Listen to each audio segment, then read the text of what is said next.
Have you ever felt lost?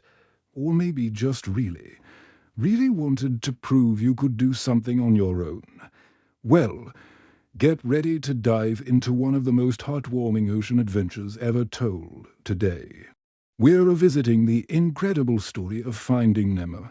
Our story begins in the vast, beautiful, but sometimes dangerous Great Barrier Reef. Here, we meet Marlin, the clownfish who is the definition of an overprotective dad, after a tragic event left him with just one precious son, Nemo. Marlin's entire world revolves round keeping him safe. Nemo, on the other hand, is a curious and adventurous little fish, born with one fin that's a bit smaller than the other, which he calls his lucky fin. He is tired of his dad's constant worrying and is eager to explore the world beyond their sea anemone home. On his very first day of school, Nemo's frustration with his dad's fears boils over.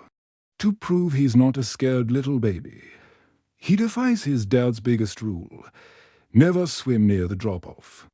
He boldly swims out into the open ocean, right up to a boat floating on the surface. But in a terrifying instant, a diver appears and scoops Nemo up into a net. Marlin watches in horror as his only son is taken away, the boat speeding off into the vast blue unknown. Heartbroken but determined, Marlin sets off on an impossible mission to find his son. This is a huge deal for a fish who's afraid of practically everything.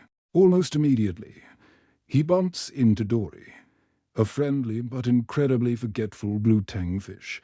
Dory offers to help, but a short-term memory loss makes things complicated. She can't remember names, directions, or even what they're doing from one minute to the next, yet her optimism and cheerful spirit are exactly what the panicked Marlin needs. Their first major clue is a diver's mask that fell off the boat, with an address written on it: P. Sherman, 42 Wallaby Way, Sydney. This becomes their mantra. Their journey is anything but easy. They encounter a trio of sharks named Bruce, Anchor, and Chum, who are trying to live by the motto fish are friends, not food. It's a tense meeting, but they manage to escape. They navigate through a dark trench filled with glowing, spooky anglerfish and get stung by a massive forest of jellyfish. Through it all, Dory's famous phrase, "just keep swimming," becomes their guiding principle, pushing them forward no matter how tough things get along the way. They get help from a super chill sea turtle named Crush and his son, Squirt, who guide them through the fast-moving East Australian current, a sort of highway for sea creatures. Meanwhile, where is Nemo? He's found himself in a fish tank in a dentist's office in Sydney. Overlooking the harbour, the tank is home to a quirky group of fish known as the Tank Gang, led by a tough Moorish idol named Gil. Gil is also from the ocean and has a dream of escaping. He sees Nemo's small size as the key to their latest escape plan, jamming the tank's filter so they can roll out the window in plastic bags and into the harbour. Nemo, inspired by tales of his father's epic journey across the ocean, finds a new kind of bravery. He successfully jams the filter, but the plan doesn't go quite as expected. Back in the ocean, Marlin and Dory finally arrive in Sydney Harbour, thanks to the help of a pelican named Nigel, who has heard stories of Marlin's incredible quest. Nigel flies them directly to the dentist's office window.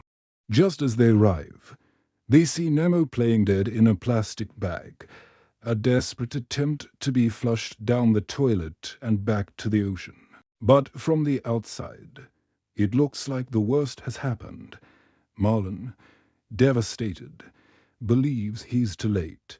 He says a sad goodbye to Dory and starts the long journey home, alone and defeated. But the story isn't over. Nemo manages to escape down a drain and finds his way back to the ocean. There, He miraculously reunites with a very confused and sad Dory. Nemo's presence helps jog Dory's memory, and together they race to find Marlin. When they finally catch up to him, their reunion is beautiful but short-lived. Dory gets caught in a giant fishing net along with a whole school of other fish. This time, it's Nemo who has the plan. Remembering what he learned in the tank, he tells all the fish to swim down together. Their combined strength pulls the net down, allowing them all to escape.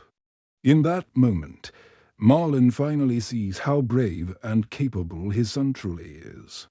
They all return to the Great Barrier Reef, but things are different now. Marlin is no longer an overprotective, fearful father. He trusts Nemo and has learned to embrace adventure. Nemo is confident and knows his dad will always be there for him. Dory becomes part of their family, finding a home she can always remember. It's a story that reminds us that sometimes you have to let go to hold on. That love can give you the courage to face any fear, and that with a little help from our friends, we can all find our way home. Thanks for watching. If you loved this deep dive into a classic story, don't forget to like, subscribe, and hit that notification bell for more. See you next time.